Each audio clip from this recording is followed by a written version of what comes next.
은혜와 사랑의 하나님 아버지, 더운 날씨 가운데 저희가 주님 앞에 예배할 수 있는 것이 은혜이고 축복인 것을 고백합니다. 주님, 이 예배를 통해서 영광받아 주시옵소서. 저희 안에 성령의 충만함이 임하는 시간 되게 하여 주시옵소서. 저희가 참 하나님의 전신갑주로 입는 시간 되게 하여 주시옵소서. 감사드리며 우리 주 예수 그리스도의 이름으로 기도드립니다. 아멘. 한번 좌우에 계신 분들에게 또 한번 이렇게 인사하시죠. 불쾌지수로 살지 말고 성령지수로 사십시오. 이렇게 한번 인사해 주시길 바랍니다.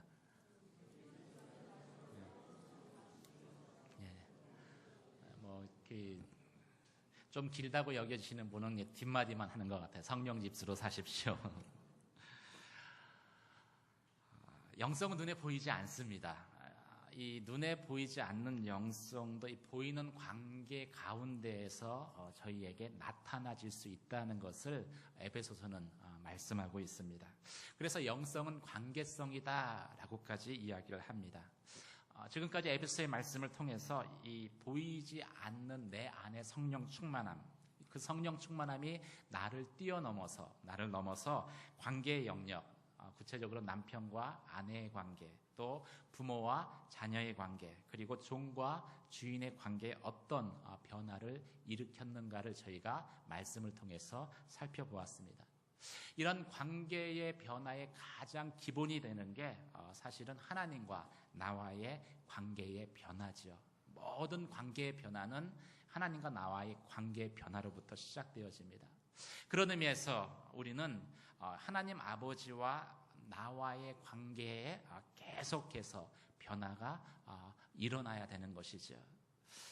에베소서 6장은 하나님의 전신갑주에 대해서 이야기하고 있습니다. 의의 흉배를 붙이고 믿음의 방패를 가지고 구원의 투구를 쓰고 성령의 검을 가지고. 근데 이 그 전신갑주를 저희가 하나하나의 특징을 보면은 이 공통적으로 이 전신갑주가 나의 전면을 보호하는 것이다라는 것을 알 수 있습니다. 뒤를 돌아서면은 더 이상 우리는 보호받지 못하는 것이죠. 이것이 의미하는 것이 무엇이겠습니까? 이것은 이 땅에서 예수 믿고 구원받은 성도가 끊임없이 하나님 앞에 나아가야 되는 그러한 존재다라는 것을 저희에게 말씀하고 있는 것이죠. 하나님께 나아가야 되는 거예요. 우리가 성도의 자리에서 주일마다 예배드리는 성도의 자리에서 삶을 헌신한 제자의 자리로 나아가야 되고요. 또 막연한 제자됨에서 그리스도의 군사, 하나님의 나라를 위해서 싸우는 그리스도의 군사의 자리로 나아가야 되는 것입니다. 자녀의 영성을 가진 그러한 성도가 그리스도의 신부의 영성을 가진 성도로 나아가야 되는 것이죠. 이처럼 하나님과의 관계의 변화를 저희가 한마디로 다른 말로 표현하면 영적 성장이다라고 말할 수 있을 것입니다. 영적 성장이라는 것은 한마디로 우리가 하나님께 더 가까이, 예전에 그런 광고 있었어요. 가까이 더 가까이, 치약 광고였는데 우리가 하나님께 가까이 나아가는 것이 영적 성장인 것이죠. 사랑하는 성도 여러분 안에 그런 영적 성장이 날마다 매 주마다 경험되기를 주의 이름으로 축원합니다. 어쩌면 오늘날 교회의 그 무기력함은요, 우리가 하나님을 사랑하지 않아서가 아닙니다. 하나님을 사랑하지만 동시에 세상도 사랑하는 데서 교회의 무기력함이 있는 것인지도 모르겠습니다. 그런데 신부라는 존재는요, 더블로 사랑하지 않습니다. 하나님 사랑하고 세상 사랑한 그런 사람은 신부의 조건이 되지 않는 것이지요. 그래서 현대교회의 위기는 이 예배드리는 성도는 많은데 그리스도의 신부는 찾아보기 힘든, 어쩐 의미에선 영적 성장이 멈춰버린 거기에 교회의 위기가 있다라고 진단하는 그러한 학자도 있습니다. 그렇다면 왜 교회의 성장이 멈추게 되는 것일까요? 왜 성도의 영적 성장이 멈추는 것입니까?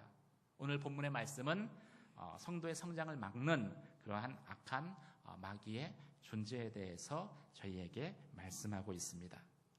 10절, 11절, 12절 말씀을 한번 같이 읽도록 하겠습니다. 10절에서 12절까지 말씀을 같이 읽겠습니다. 시작.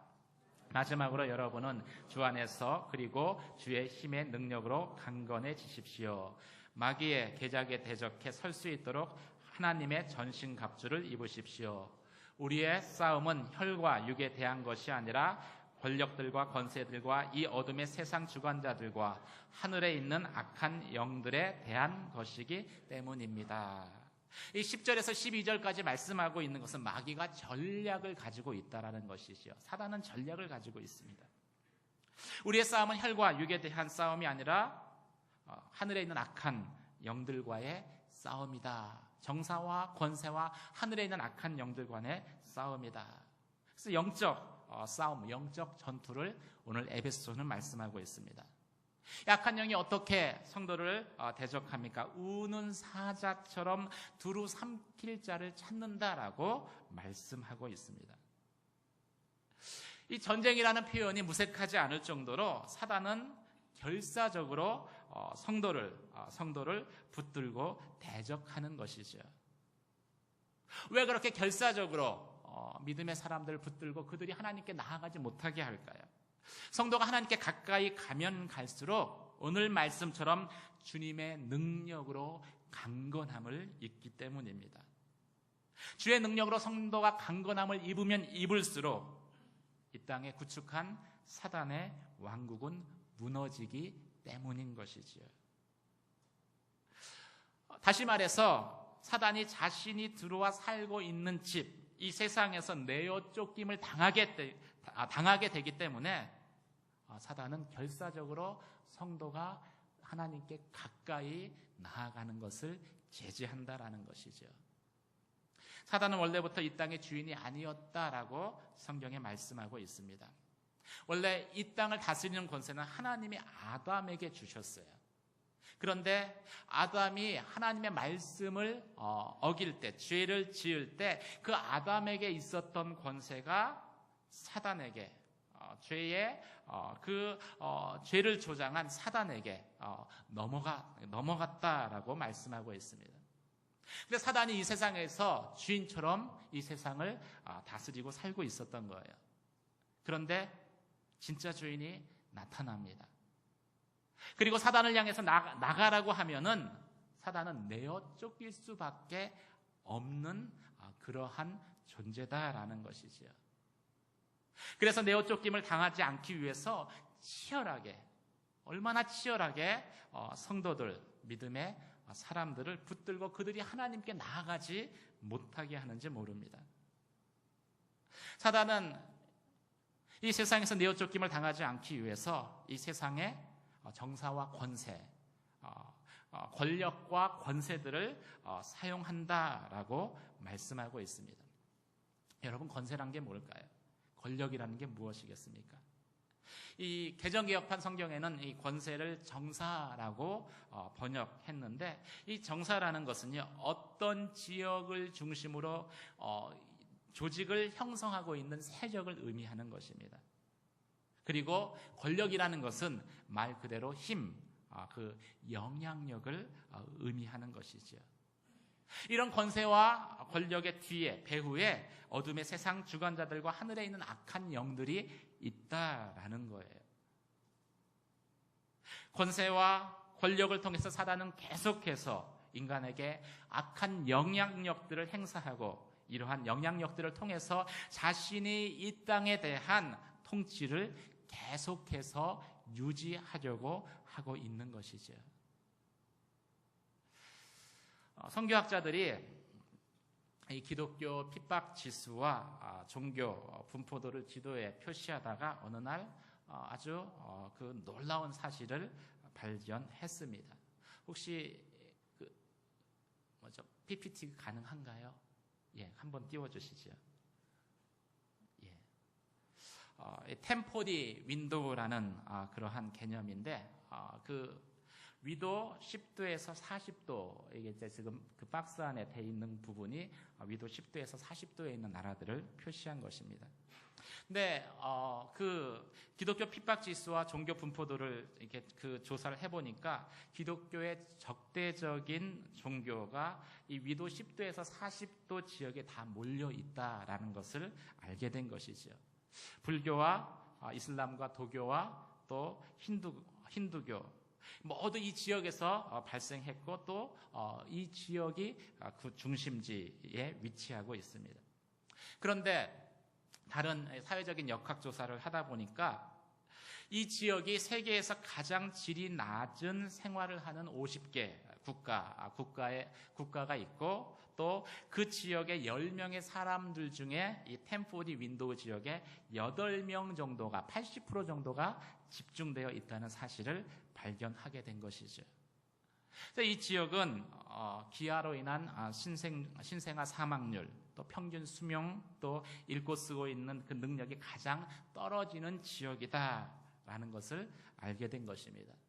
그뿐만이 아니라 독재 정권과 인권 탄압, 남녀 차별, 또 아동 착취 다 이 지역에 집중돼 있는 것을 발견하게 됐습니다. 어둠의 세상 주관자들이 어둠의 그 영향력들이 이 지역을 중심으로 집중적으로 분포되어 있는 것을 알게 된 것이죠. 하나님은 이러한 땅들을 회복시키고 그 땅에도 하나님의 공의와 정의가 이루어지기를 원하십니다. 그런데 하나님께서 어떻게 그 일들을 행하실 수 있겠어요? 우리가 분명히 기억해야 할 한 가지 사실이 있습니다. 아무리 사단이 마귀가 정사와 권세로 그렇죠? 그 1040 윈도우 그 지역을 다스리고 있다고 해도 그것은 호랑이가 떠난 곳에 여우가 왕노릇하는 것에 불과하다는 거예요. 이 땅을 창조하시고 이 땅을 다스리시는 하나님이 그 지역 가운데 그 땅 가운데 임하시면 하나님의 통치와 다스림이 그 땅 가운데 임하게 되면은 마치 빛이 임하면 어둠이 물러갈 수밖에 없듯이 자연스럽게 사단도 그 땅에 대한 영향력을 접을 수밖에 없다라는 것이죠. 그 땅을 떠날 수밖에 없는 거예요. 그런 하나님의 통치와 다스림을 그 땅 가운데 가져오는 존재가 바로 교회된 성도들입니다. 사단이 이 사실을 너무나 잘 알고 있는 거예요. 그래서 지금도 끊임없이 성도가 영적으로 무장하지 못하도록 끝까지 성도들의 발을 붙들고 하나님께 나아가지 못하도록 하고 있는 것이죠.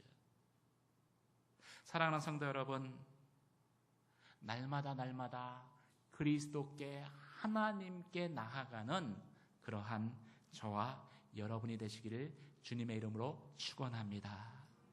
그래서 우리가 하나님의 강력함을 입으면요, 우리를 통해서 그 땅 가운데 하나님의 통치와 다스림이 임하고 그리고 그곳 가운데 하나님의 놀라운 회복의 역사가 나타나기 때문인 것이지요. 사단이 이것을 너무나 싫어해요. 그래서 오늘 본문의 말씀처럼 이 교회를 무기력화시키고 그리고 성도를 무력화시키기 위해서 괴계를 사용합니다. 어떤 괴계를 사용할까요? 성도가 예수님의 은혜로 구원받았지만 더 이상 하나님께 나가지 못하도록 하는 그러한 일들을 사단이 합니다. 주일 예배 드리면 충분하지 힘들게 무슨 또 제자 훈련을 받으려고 해. 시간이 얼마나 많이 걸리겠어. 해야 할 일이 얼마나 많은데. 성도가 그냥 성도에 머물게끔 합니다. 제자의 헌신된 삶을 살지 못하게 해요. 또 제자가 그리스도의 군사로 나아가지 못하게 합니다. 그래서 자기 생활에 매이게 하는 거예요. 군사된 자의 특징이 무엇입니까? 군사된 자의 특징은 자기의 생활에 매이지 않는다라는 특징이 있습니다. 오직 군사니까 하나님 말씀하시면 무조건 가는 거예요. 그런데 군사되지 못하게 하기 위해서 아이에게 집중하게 만들고 가정에 집중하게 만들고 가정과 아이를 소홀히 하라는 것이 아니라 그것이 마치 우상처럼 우리의 영혼을 붙들어서 하나님께 나아가지 못하게 만든다라는 것이죠. 그 결과가 무엇입니까? 그냥 일주일에 한 번 예배 드리는 것으로 구원받은 성도들이 교회 안에 넘쳐나게 된 것입니다. 헌신된 제자는 참 발견하기 힘들고 또 그리스도의 군사로 준비된 그러한 영혼은 더더욱 발견하기 어려운 현실이 되어진 것이지요. 그래서 교회가 세상을 향해서 영향력을 미치지 못하게 합니다. 성도가 능력 없는 성도를 이 세상 가운데에서 그냥 살게끔 만드는 것이지요. 그러면 사단은 더 이상 자신의 땅을 빼앗기지 않기 때문입니다. 마귀의 계략이죠. 사랑하는 성도 여러분, 이 마귀의 계략을 대적해서 참으로 그리스도의 근사로 서기를 사모하는 저와 여러분이 되시기를 주님의 이름으로 축원합니다. 그렇다면 어떻게 이 마귀의 괴계를 대적하고 우리가 하나님의 군사로 설 수 있습니까? 오늘 성경 말씀은 하나님의 전신갑주로 무장하라라고 저희에게 말씀하고 있습니다. 13절에서 17절까지 말씀을 같이 읽도록 하겠습니다. 같이 읽겠습니다. 시작.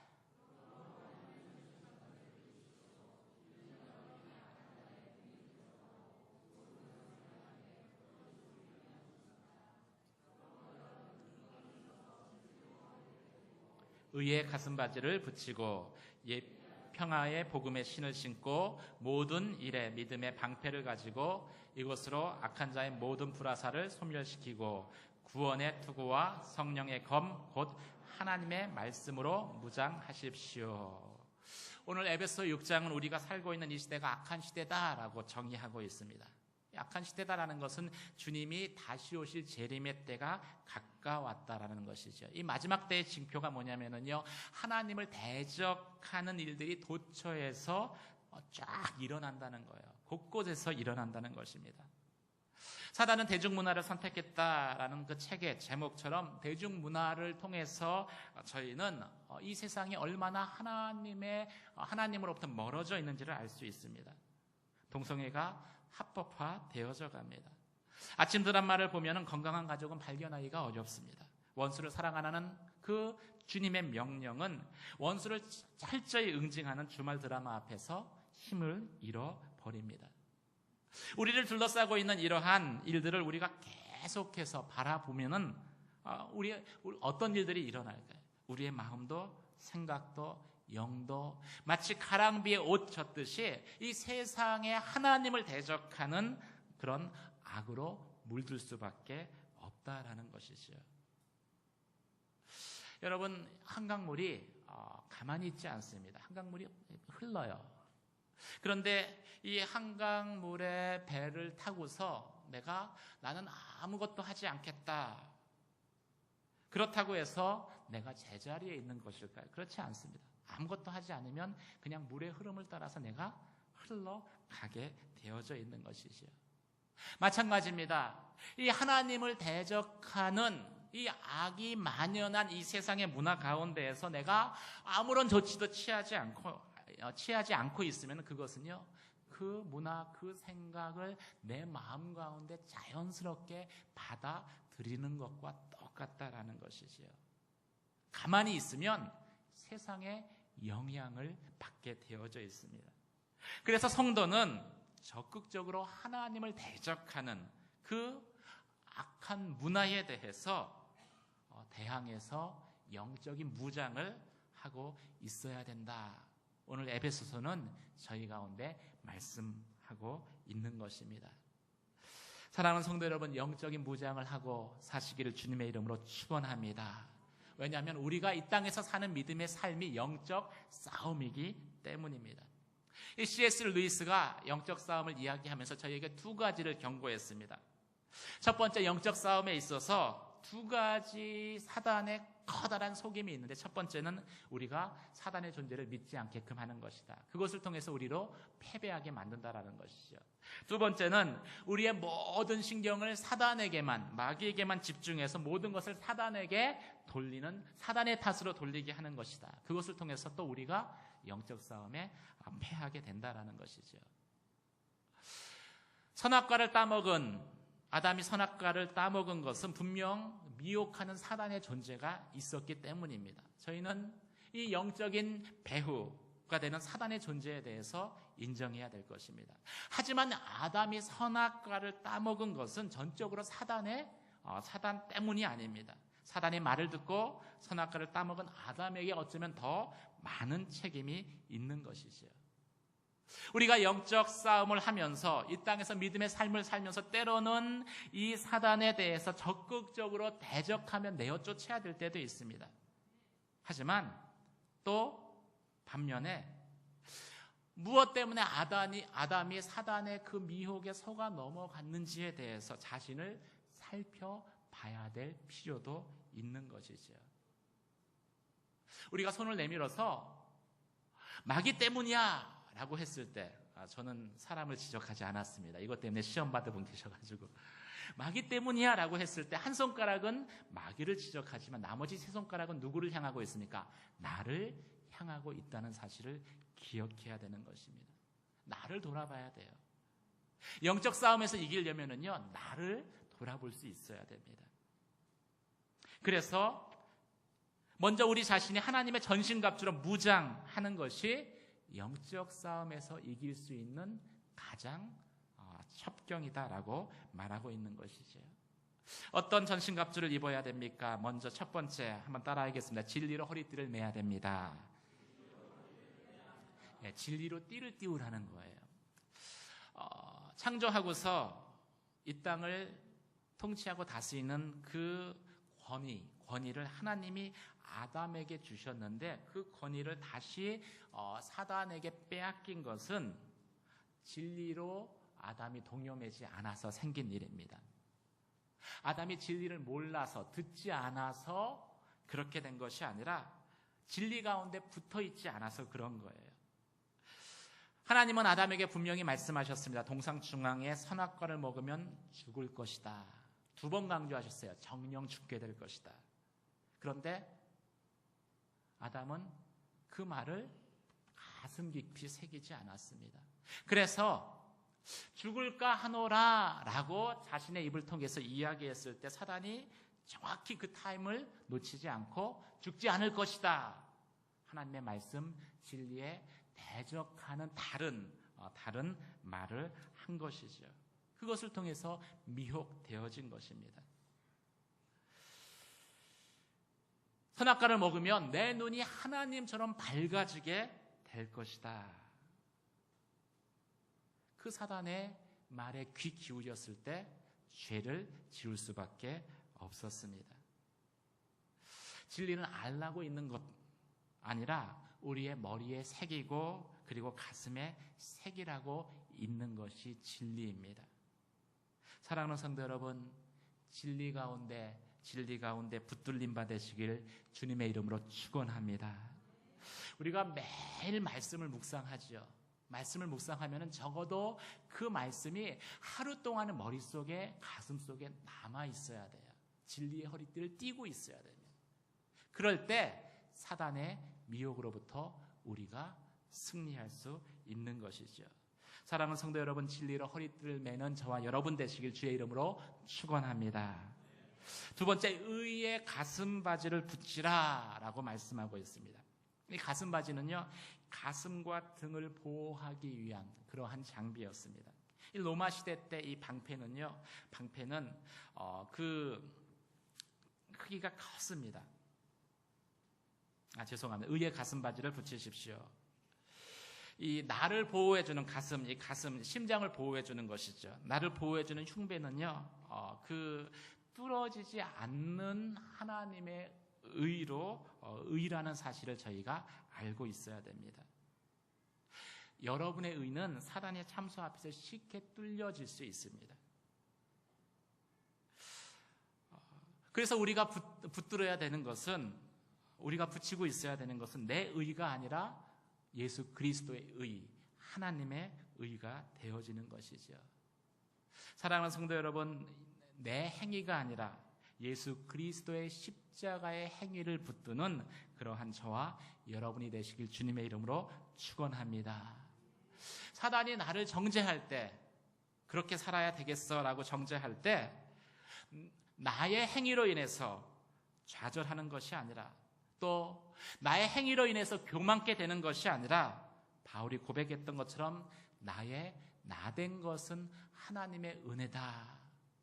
그 고백이 우리 가운데 있을 때 우리는 의의 흉배, 나의 의의 흉배가 아니라 예수 그리스도의 의의 흉배를 붙이는 것이지요.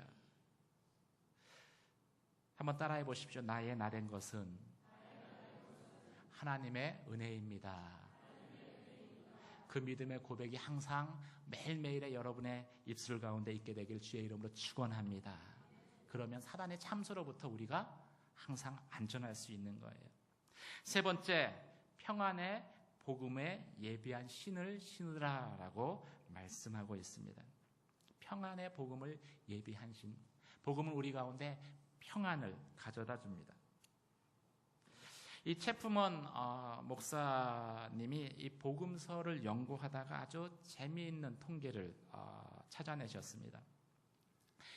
병 고침을 받은 이 40명 40명 가운데에서 34명이 주변 사람들의 도움으로 주님께 찾아온 사람들이고요. 스스로 찾아온 사람은 6명에 불과한 것을 알게 된 거예요.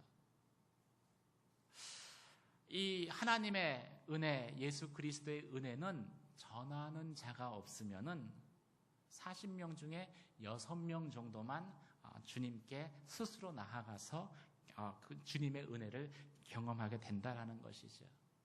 그래서 로마서의 말씀은 복음을 전하는 자가 없으면 어떻게 복음을 듣겠느냐라고 저희에게 말씀하고 있습니다.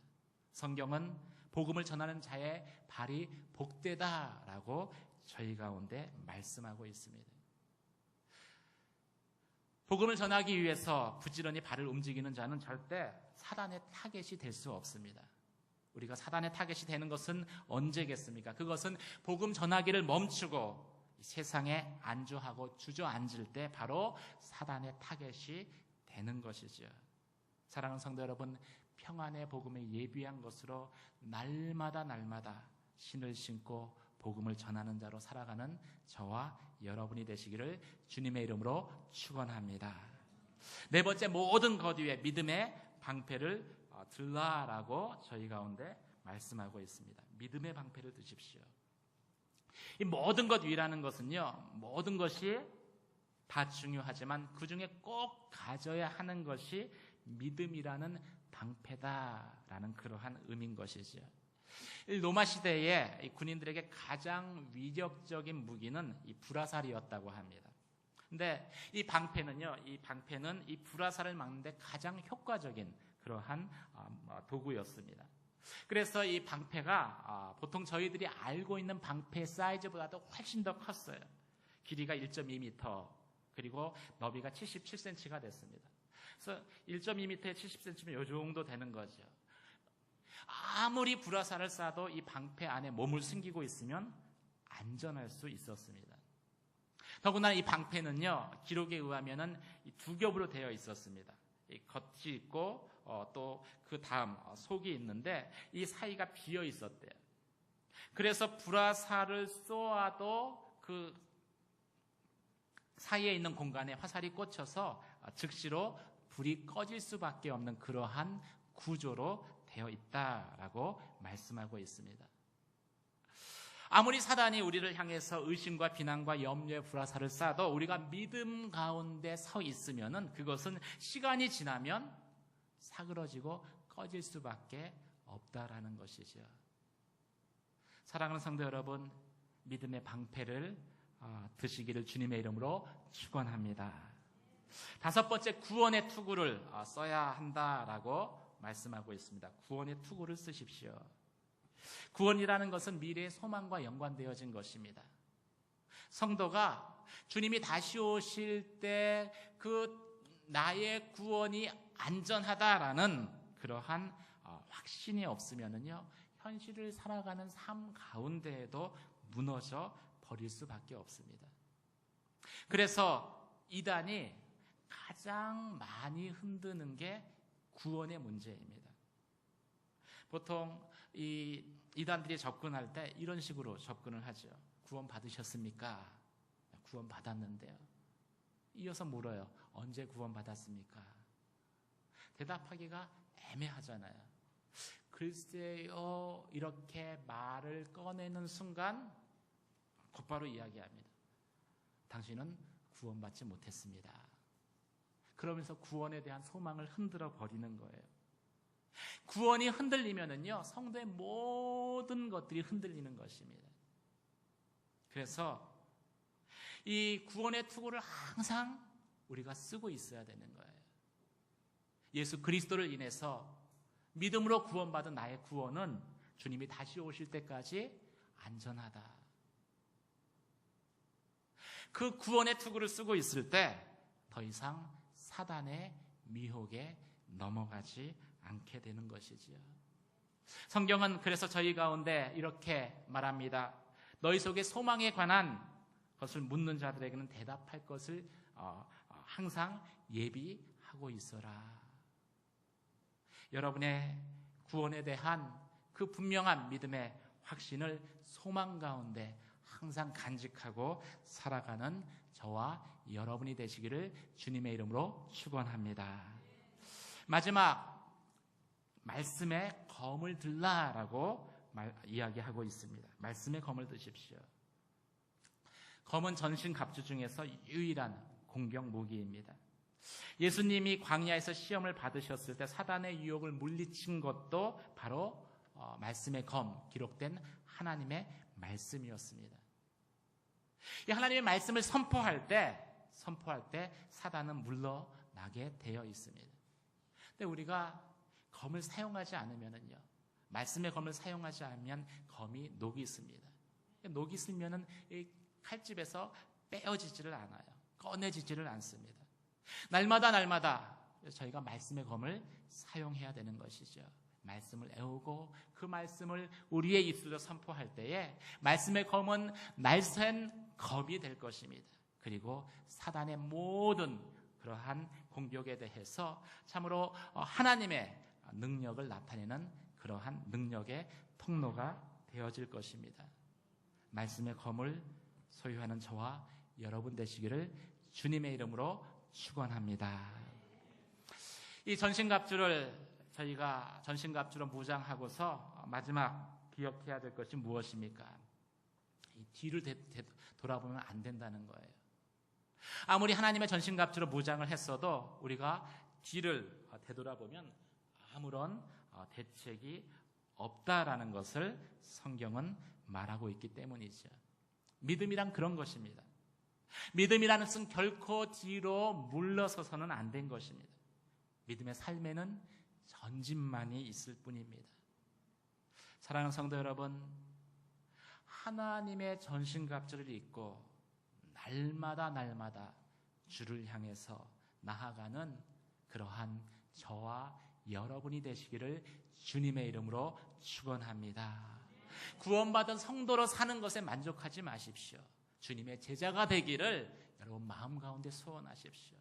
제자 된 것으로 만족하지 마시고요, 그리스도의 군사가 되기를 여러분 결단하십시오. 그렇게 하나님께 나아갈 때 하나님은 나를 통해서 이 땅 가운데 하나님의 나라를 계속해서 확장해 나가는 것이지요.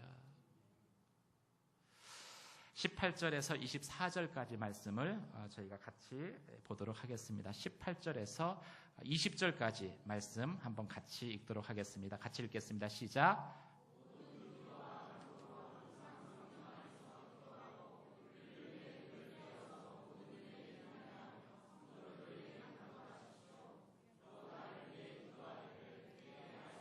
주셔서 입을 열어 복음의 비밀을 담대하게 알릴 수 있게 해달라고 기도해 주십시오.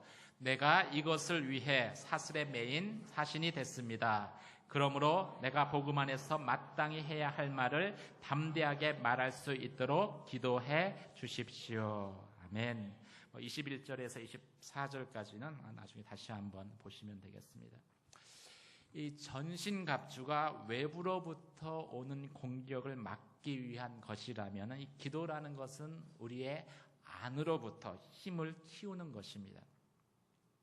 그래서 기도는 영적 전쟁에서 가장 중요한 요소입니다. 하나님은 기도하는 사람을 통해서 그분의 능력을 나타내시기 때문이죠.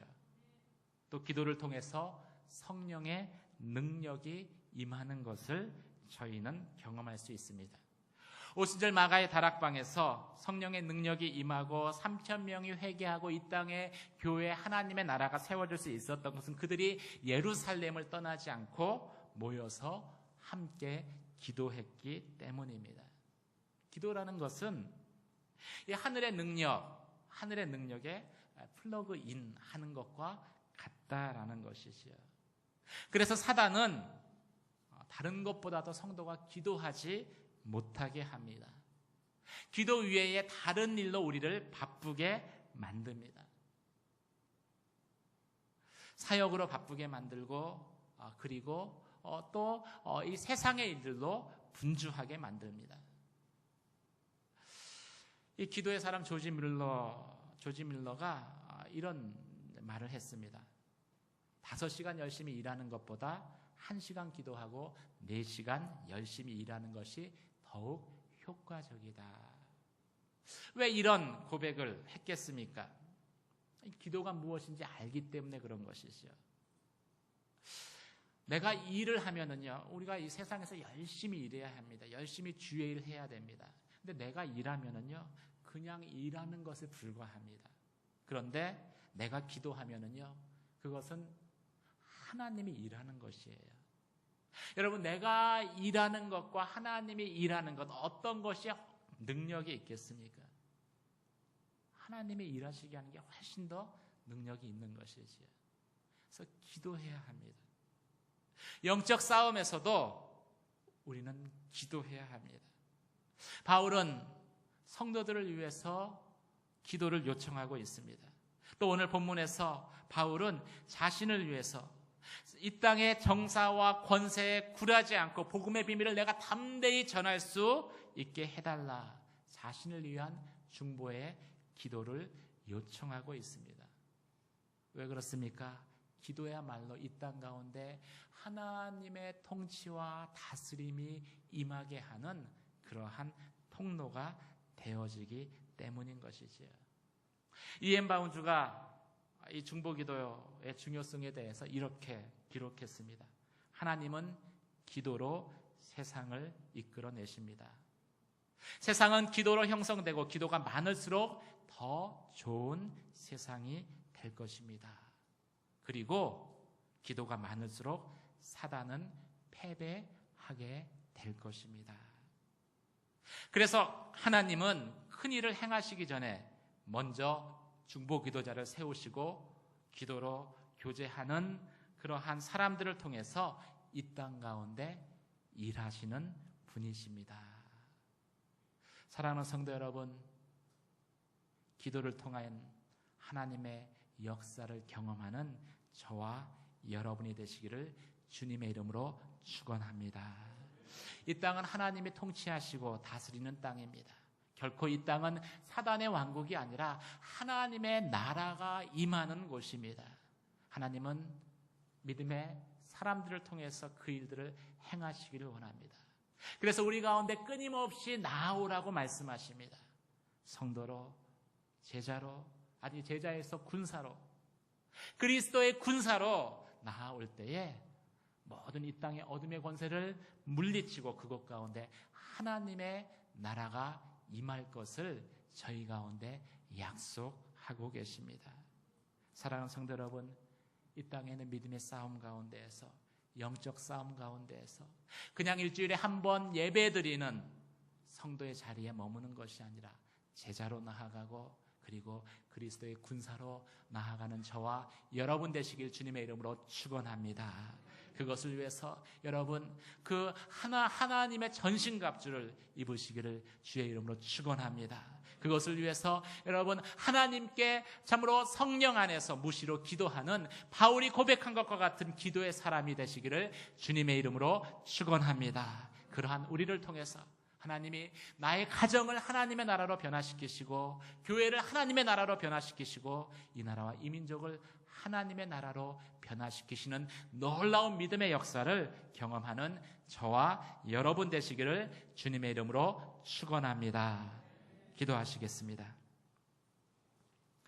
오늘 말씀을 생각하며 저희가 같이 한번 기도하기를 원합니다. 주님, 믿음의 싸움은 영적 싸움입니다. 정사와 권세와 어둠의 세상 주관자들과 하늘에 있는 악한 영과의 싸움입니다. 하나님, 이 영적 싸움 가운데에서 예수 그리스도의 승리를 참으로 날마다 경험하는 저희 성도들 되게 하여 주시옵소서. 아버지 하나님, 참으로 하늘의 전신갑주로 무장하게 하여 주시고 저희의 삶이 참으로 성도의 삶에서 제자의 삶으로 또 예수 그리스도의 군사된 자의 삶으로 날마다 주님께 나아가게 하여 주시옵소서. 이 시간 같이 한번 기도하며 주님 앞에 나아가도록 하겠습니다. 같이 기도하시겠습니다. 할렐루야. 은혜와 사랑의 하나님 아버지, 주의 이름을 찬양합니다. 아버지 하나님, 우리 앞에 있는 수많은 믿음의 싸움 가운데에서 하나님, 저희가 더 이상 물러서지 않게 하여 주시옵소서. 저희가 뒤를 보이지 않게 하여 주시옵소서.